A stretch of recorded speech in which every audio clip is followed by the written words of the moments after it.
هەوراز و نشێوەکانی بزوتنەوەی خوێندکاری لە ئێران وتەیەک بە بۆنەی 16 سەرماوەز ڕۆژی خوێندکار. هەر لە ساڵەکانی 1300 تا 1310 کە یەکەمین زانکۆ لە ئێران دامەزرا، بزوتنەوەیەک بە ناوی بزوتنەوەی خوێندکاری وردە لە گۆڕەپانی سیاسی ئێراندا پێک هات. لە هەلومەرجێکدا کە دیکتاتۆری ڕەزاشا بە توندی فەزای هەر چەشنە چالاکی سیاسی سربەخۆی سەرکوت دەکرد، کۆڕ و کۆمەڵی بچووکی ڕۆشنبیری هەڵگری میل و بۆچوونی چەپ و پێشکەوتن خوازانە لە نێو خوێندکاران و دەرچوانی زانکۆدا پێک هاتن. کۆمەڵێک لە کادرە سەرەتاییەکانی حیزب و ڕێکخراوە سیاسیەکانی داهاتوو لەناو ئەم جیلە سەریان هەڵدا. دوای ڕوخانی ڕەزاشا لە ساڵی 1320 لەلایەن هاوپەیمانانەوە فەزای سیاسی تا ڕادەیەک کرایەوە و حیزب و لایەنە جۆراوجۆرەکان لەوانە حیزبی توودە و بەرەی نیشتیمانی واتە جبهەی ملی چالاکیەکانیان لە ئاستێکی بەربڵاودا پەرە پێدا. لەو سەردەمەدا زانکۆی تاران و بەشێک لە ناوەندەکانی خوێندنی باڵا بوون بە شوێنی ڕاکێشان و هەڵسوڕانی لاوانی سیاسی و ڕادیکاڵ. لە سەردەمی دەوڵەتی مصدق و بزوتنەوەی ملیکردنی نەوت واتە 1329 بۆ 1332 زانکۆ فەزایەک بوو پڕ لە قسە و باسی سیاسی و پەرەسەندنی بەشداری خوێندکاران لە سیاسەتدا وەک هێزێکی کاریگەر. دوای کودەتای 28 پوشپەر کەشێکی سەرکوت گرتن لە سێدارەدان و خەفەقان زاڵ بوو، بەڵام زانکۆ و خوێندکاران بە تەواوی بێدەنگ نەبوون. ڕێکەوتی 16 سەرماوەزی 1332 هێزەکانی گاردی شاهنشایی هێرشیان کردە سەربەشی ئەندازیاری زانکۆی تاران و سێ خوێندکار بەناوەکانی مستەفا بۆزورگنیا، ئەحمەدی قەنچی و مهدی شەریعەت ڕەزەوی بە تەقەی ڕاستەوخۆ گیانیان بەخت کرد. ئەم ڕۆژە بوو بە هێمای هەمیشەیی خەبات و خۆراگری خوێندکاران بەرامبەر بەستەم و سەرەڕۆیی سەڵتەنەتی و دەستێوەردانی ئەمپەریالیزم. لەو کاتەوە هەموو ساڵێک تەنانەت لەژێر سێبەری تونترین سەرکودەکانیشدا 16 سەرماوەز وەک ڕێژی خوێندکار بەرز ڕادەگیرێت و ناسنامەی سیاسی بزوتنەوەی خوێندکاری لە دەوری ئەو ڕووداوە پێک هات. لە ساڵەکانی دەیەی 40-50دا ڕژیمی محەممەد ڕەزاشا لەلایەک خوێندنی باڵای پەرەپێدا و زانکۆی نوێی دامەزراند و لەلایەکی تریشەوە بە توندی دەستی کرد بە سەرکوتی بزوتنەوەی خوێندکاری. پەرەسەندنی پەروەردەی مۆدێرن هاوکات لەگەڵ ستەم و سەرەڕۆیی سیاسی زەمینەیەکی کۆمەڵایەتی بەهێزی بۆ ڕادیکالبوونی خوێندکاران پێکهێنا. لەو قۆناغەدا چەپی مارکسیستی و سۆسیالیستی لە نێو خوێندکاراندا نفوذ و کاریگەریەکی بەرچاوی بەدەست هێنا و ڕێکخراوگەلێکی نهێنی کۆڕ و کۆمەڵی خوێندنەوە و بەدواداچوونی مارکسیستی و گەلێک کۆمەڵ و گروپی سیاسی لە زانکۆکاندا دروست بوون. زۆرێک لە کادر و ڕێبەرانی ڕێکخرا و گروپە چەپ و خەباتکارەکان لە زانکۆوە سەریان هەڵدا. هاوکات لە دەرەوەی وڵات کۆنفدراسیۆنی جیهانی خوێندکارانی ئێران یەکێک بوو لە چالاکترین بزوتنەوە تاراوگەنشینەکانی دژبەستەم و سەرەڕۆیی سەڵتەنەتی. لەگەڵ پەرەسەندنی قەیرانی سیاسی و ئابووری ساڵەکانی ناوەڕاستی دەیەی 50 زانکۆکان سەر لە نوێ بوونەوە بە ناوەندی سەرەکی ناڕەزایەتیەکان، مانگرتنی بەربڵاوی خوێندکاری، هاوپشتی لەگەڵ کرێکاران، معلمان و بازاڕیان و هەروەها خۆپشاندانی دژ بە ڕژیمیشا سەرتاسەری وڵاتی گرتەوە. لە ساڵەکانی 56 بۆ 57 بزوتنەوەی خوێندکاری هەم لە ناوخۆ و هەم لە دەرەوە بە شێوەیەکی چالاکانە لە ڕوخانی ڕژیمی شادا بەشداریان کرد.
دوای سەرکەوتنی ڕاپەڕینی 22 ڕێبەندانی 1357 زانکۆکان زۆر زوو بوونە مەیدانی ململانەی سیاسی نێوان هێزە جۆراوجۆرەکانی ئیسلامی، چەپ، ناسیۆنالیست، لیبرال و هەتت. چەندین ڕێکخراوی خوێندکاری پێک هاتن، بەڵام ڕژیمی تازە بەدەسەڵات گەیشت و هەرزوو وەک یەکێک لە مەترسیدارترین بنکەکانی ئۆپۆزیسیۆن چاوی لە زانکۆکان کرد و بە هێرشێکی ڕێکخراو بۆ سەر هێزە چەپ و بیرجیاوازەکان پرۆژەی بە ئیسلامیکردن و شۆڕشی فەرهەنگی دەست پێ کرد.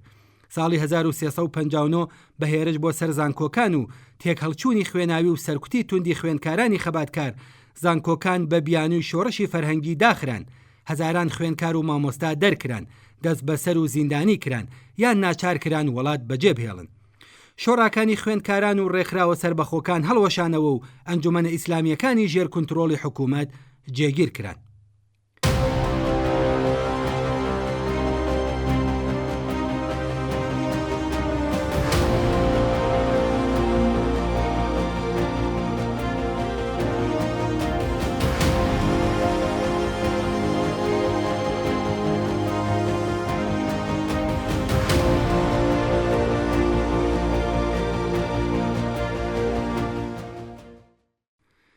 دەی 1360 هاوکات لەگەڵ شەڕی ئێران و عێراق و سەرکوتی خوێناوی نەیارانی سیاسی، زانکۆکان لەژێر کنترۆڵێکی توندی ئیدۆلۆژیک و ئەمنی و سیاسیدا کرانەوە. ئیمکانی هەر چەشنە ڕێکخراوێکی سربەخۆ و چالاکیەکی ڕەخنەگرانە و دژایەتیەکی ڕادیکاڵ بە تەواوی لە ناوچوو. بەشێکی زۆر لە فەزای زانکۆ یان لەژێر هەژمون و کاریگەری ئەنجومەنە ئیسلامی و دامەزراوە حکومیەکاندا بوون، یان کەوتبوونە ژێر سێبەری ترس و خۆسانسۆرکردن. دەتوانین بڵێن کە لەو دەیەدا بزوتنەوەی خوێندکاری بە مانای ڕادیکاڵ و سربەخۆ و جەماوەری بوونیان نەمابوو. لەگەڵ کۆتایی هاتنی شەڕ و دەستپێکی سیاسەتەکانی ئاوەدانکردنەوە، زانکۆکان لە ڕووی چەندیایەتیەوە تا ڕادەیەکی زۆر پەرەیان سند. نەوەیەکی نوێی لاوان کە هیچ ئەزمونێکی ڕاستە و خۆی شۆڕش و شەڕیان نەبوو چوونە ناو زانکۆ. بەشێک لە فەزای سیاسی زانکۆکان بە تایبەت لە دەیە هەفتادا کەمێک کراوەتر بوو. لەو دەورەیەدا ڕێکخراوەکانی وەک دەفتەری تەحکیمی وەحدەت بە مەیل و بۆچوونێکی ڕێفۆرمخوازی ئیسلامی و کۆڕ و کۆمەڵی نوێی چەپ و ڕادیکاڵیش وردە سەریان هەڵدا. دوای دوی جۆزەردانی 1376 و پەرەسەندنی ویست و چاوەڕوانی بۆ ئازادیە سیاسی و مەدەنیەکان، خوێندکاران بوونە یەکێک لە بنکە سەرەکیەکانی بزوتنەوەی ڕێفۆرمخوازی. کۆڕ و کۆبوونەوە و وتار و بڵاوکراوە خوێندکاریەکان و هەڵسوڕاوانی سیاسی لە زانکۆکان لە ئاستێکی بەربڵاو تا هاتنە ئاراوە. بەڵام پێکهاتەی دەسەڵات واتە وەلایەتی فەقێه سپا هێزی قەزایی لە بەرامبەر پەرەسەندنی ئەو فەزایەدا ڕاوەستا. لە پوشپەڕی 1378دا بەداخرانی ڕۆژنامەی سەلام و ناڕزایەتی خوێندکاران لە دژی ئەو ڕووداوە، هێرشی وەحشیانەی هێزەلی باش شەخسی و یەکە تایبەتەکانی بۆ بەشە ناوخۆیەکانی زانکۆی تاران ڕوویدا. لە ئاکامدا چەندین خوێرکار کوژران و سەدان کەسیش بریندار و دەست بەسەر کران. خۆپشاندان و تێکهەڵچوونەکان چەند شارێکی دیکەشی گرتەوە. لە دەی 1380دا بە دەرکەوتن و ئاشکرابوونی سنوورداربوونی ڕێفۆرمخوازی حکوومەتی و شکستی بەشێنەی پرۆژەی چاکسازی لەسەرەوە، بەشێک لە خوێندکاران ڕویان کردە گوتاری چەپ، سۆسیالیستی، سێکۆلار، ڕادیکاڵ و دژبەستەم و سەرەڕۆیی. بڵاوکراوەی ڕادیکاڵی خوێندکاری، ئەنجومەنە سەربەخۆکان و کەمپێنگەلێکی ناڕزایەتی پێک هاتن. لەو قۆناغەدا بەشێک لە کۆبوونەوە و خۆپیشاندانەکانی خوێندکاران گوازرایەوە بۆ سەر شەقام و شوێنە گشتیەکان. گروپە خوێندکاریە چەپ و ڕەخنەگرەکانی سەرمایەداری چالاکتر بوون. لووتکەی سیاسی ئەو قۆناغا بریتی بوو لە بزوتنەوەی سەوزی ساڵی 1388. خوێندکاران لە خۆپیشاندانە ملیۆنیەکانی دوای هەڵبژاردن ڕۆڵێکی بەرچاویان هەبوو. زانکۆکان بوونە ناوەندی گرنگی ناڕزایەتی. سەرکوتی تونند و تیژانە، دەست بەسەرکردنی ژمارەیەکی زۆر لە هەڵسوڕاوانی خوێندکاری و داخرانی فەزاکە سەر لە نوێ گورزێکی قورسی لە بزوتنەوەکەدا. لە ساڵەکانی دەیەنەوەدا قەیرانی ئابووری، بێکاری، گەندەڵی، هەڵاواردن و سەرکوت کۆمەڵگەی بەرەو تەقینەوەی جەماوەری پاڵپێوەنا. هاوکات لەگەڵ ئەو فەزای مەجازی و تۆڕە کۆمەڵایەتیەکان ڕێگەی نوێیان بۆ پەیوەندی و کاری ڕێخستن خۆش کرد. لە بەفرامباری 96دا ناڕزایەتی جەماوەری لەسەر تەوەری هەژاری و بێکاری و ناڕزایەتی دژ بە تەواوەتی ڕژیم لە دەیان شار بەڕێوە چوو.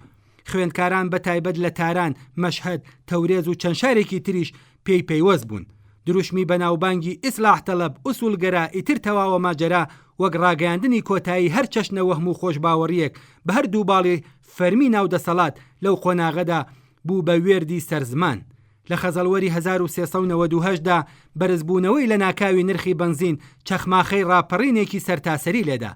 سەدان شارشایەتی ناڕزایەتی بربڵاو بوون. سەرکوتێکی بێوێنە ڕوویدا کە بووە هۆی گیان لە دەستدانی 1500 کەس و دەستگیرکردنی هەزاران کەسی تر. لەو دەورەیەدا خوێندکاران هەم لە زانکۆکان و هەم لەسەر شەقامەکان حزوری بەرچاویان بوو. دروشم و داخوازیەکانیان تێکەڵەیەک بوو لە ویست و داواکاری ئابووری، کۆمەڵایەتی و ئازادی خوازانە و زیاتر لە هەر کاتێک دەرکیان بەوە کرد کە چارەنووسیان بەستراوەتەوە بە چارەنووسی چینی کرێکار و هەژاران. بە خەتڵی حکوومەتی ژینا ئەمینی لە خەرمانانی 1401دا ئاخێزێکی بربڵاو و سەرتاسەری بە دروشمی ژن ئازادی هاتە ئاراوە و زانکۆکان هەرزوو بوونە یەکێک لە ناوەندە سەرەکیەکانی ناڕزایەتی.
ئەم ساڵ لە کاتێکدا کە ڕژیمی کۆماری ئیسلامی لەگەڵ قەیرانێکی قوڵ و فرەرەهەن بەرەو ڕووە، جارێکی دیکە ئەم ڕۆژە و مێژووی شکۆدار و پڕ لە خەبات و تێکۆشانی خوێندکاری لە ئێران وەبیر دەهێنینەوە. مێژوویەک کە لە دوو لایەنەوە گێڕانەوەی جیاوازی بۆ دەکرێت. لەلایەکەوە گێڕانەوەیەکی فەرمی و چاواشەکراوی هەردوو ڕژیمی پەهلەوی و کۆماری ئیسلامیە کە بەردەوام هەوڵیان داوە شانزەی سەرماوەز لە بۆنەیەکی تەواو نەتەوەیی یان دژە ئامریکاییدا کورت بکەنەوە و لەلایەکی تریشەوە گێڕانەوەیەکی ڕەسەنی بزوتنەوەی ڕاستەقینەی خوێندکاری و بزوتنەوەی چەپ و سۆسیالیستیەکانە کە ئەو ڕۆژە وەک هێمای خەباتێکی شلگێڕ و بێپسانەوە لە دژی دیکتاتۆریەت ستەم و سەرەڕۆیی سەرمایەداری وابەستە و سەرکوتی سیستەماتیک بەرز ڕادەگرن. چاوخشانێکی کورد بەم مێژوەدا نیشانەدات کە بزوتنەوەی خوێندکاری بەردەوام پێشەنگ و ئاڵا هەڵگری خەبات دژ بەستەم و سەرەڕۆیی و هێنانە ئارای ویست و داواخوازیە دیموکراتیکەکان و دادپەروەریەکان بووە. هەر لە خەبات دژ بە چینایەتیکردنی پەروەردە و بە پادگانکردنی زانکۆکان لە ساڵەکانی دەیەی 60 و 70ەوە بگرە تا بزوتنەوەی دوی جۆزەردان و ناڕزایەتیەکانی کوی دانشگا لە مانگی پوشپەڕی 1378 خوێندکاران ڕۆڵی پێشەنگیان گێڕاوە. بەڵام ئەم بزوتنەوەیە نەک لە ڕووی وەهم و خۆشباوەڕی بە ڕێفۆرمخوازانی حکوومەتی بەڵکو بەڕوانگە و ئاسوەیەکی ڕادیکاڵ و سۆسیالیستی توانیوێتی ڕۆڵی مێژووی خۆی بە دروستی بگێڕێت. ئەمڕۆ بزوتنەوەی خوێندکاری لەگەڵ بزوتنەوە سەرەکیەکانی دیکەی کۆمەلگەدا لەوانە بزوتنەوەی کرێکاری و بزوتنەوەی ڕزگاری خوازانەی ژنان ئاوێتە بووە و گەیشتووەتە ئاستێکی بەرچاو لە پێگەیشتووی. مانگرتنە کرێکاریەکان خەباتی ژنان لە دژی حیجابی زۆرەملێ و ستەمی جەندەری، ناڕزایەتی خوێندکاران لە دژی بە پادگانی بوونی زانکۆکان و چینایەتیکردنی پەروەردە سەرجەمیان بەرەیەکی یەکگرتوویان لە دژی ڕژیمی سەرمایەدار و ستەمکاری دەسەڵاتدار پێکهێناوە. خوێندکاران هاوهەنگاو لەگەڵ ژنانی پێشڕە و کرێکاران، معلمان، خانەنشینان و لاواوی گەڕەکەکان بەو پەڕی بوێریەوە لە بەرامبەر دام و دەستگای سەرکوت داوەستاون و دروشمی ژیان ئازادیان لە زانکۆکاندا بەرز کردوەتەوە و بە حزوری چالاکانە لەسەر شەقامەکان، ڕێخستنی نەڕزایەتیەکانی ناو زانکۆ، بایدکۆیتکردنی وانەکانی خوێندن و بەرزکردنەوەی دروشمی ڕادیکاڵ ڕۆڵێکی بەرچاویان لە پەرەپێدان و قوڵترکردنەوەی خەبات و ناڕزایەتیەکاندا بینیوە. تێپەڕبوون لەم ڕژیمە سەرکوتگەرە و گەیشتن بە کۆمەلگایەکی ئازاد، یەکسان، سۆسیالیستی و دوور لە هەر چەشنەستەم و چەوسانەوەیەکی سیستەماتیک تەنها بە پشبەستن بەهێزی ڕێکخراوی ئەم بزوتنەوە کۆمەڵایەتیانە و بە ڕێبەرایەتی چینی کرێکار و هەروەها بە وشیاری سۆسیالیستی ممکن دەبێت. ئەمڕۆ هەڵسوراوانی خوێندکاری پێویستە پتر لە هەمیشە ئاڵای سووری سۆسیالیزم بەرز ڕابگرن و شان بەشانی کرێکاران و ژنانی ئازادی خواست لە پێناو ڕووخاندنی ئەم سیستەمە و بنیادنانی دوا ڕۆژێکی نوێدا یەک بگرن.